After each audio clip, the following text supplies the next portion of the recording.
It's a beautiful day here in Atlanta, and I'm going to enjoy the sun and do some sketches and watercolors. These are the brushes and pencils I'm taking with me. I'm using 3 tumble water brushes. They have them in different widths, but this small one is the one that I use the most. All the links will be in the description. I'm also bringing my black ink brush pen, a regular big pen.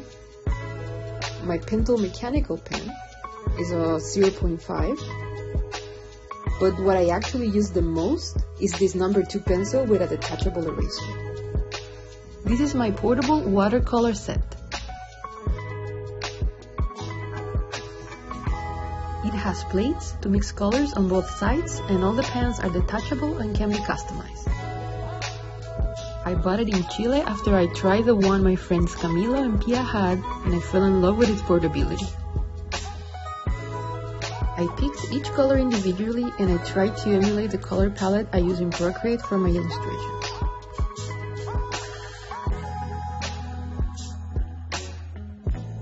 It's foldable and it has a hook to carry it.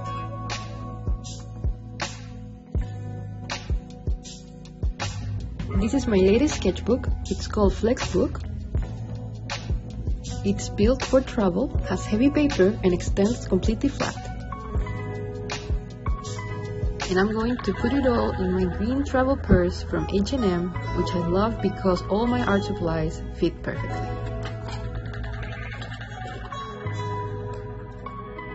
Now that I've packed everything, I am ready to go and have a good time. First, I went to Café Intermeso, which was just across the street from my hotel in Midtown Atlanta. It has a lovely atmosphere, but not the best light if you're sitting inside. I ordered an omelette, a Cuban cappuccino, and then I pulled out my watercolors. It was so dark that I could barely see what colors I was picking, but I was determined to enjoy my morning. Next step was the High Museum of Art. The building was designed by Richard Mayer and has lovely interiors full of light for me to sit, draw, and enjoy the art. They had tables in the atrium where I sat and sketched some of the people as they were looking at paintings. The first exhibit that I saw was Brook on Obracpeya. I heard about it a couple of months ago and I couldn't wait to see it. I took a lot of notes, especially on his use of pattern and composition.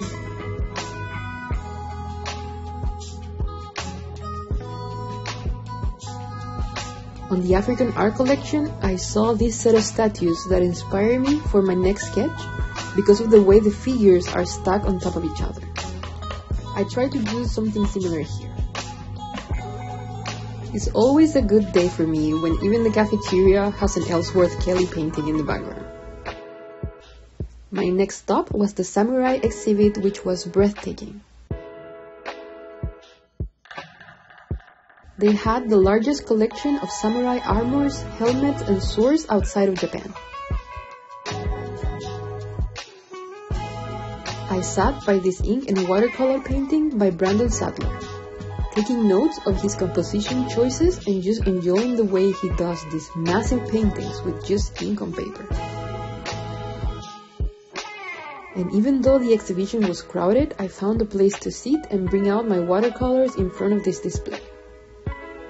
I wanted to capture the vivid color combinations of these samurai armatures.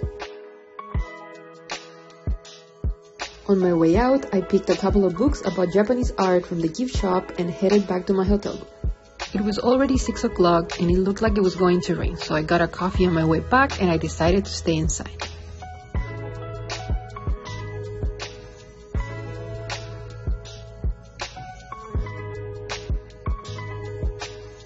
Here I sat by the window, people watching and sketching the buildings that I'm going to miss so much once I come back to Kingston.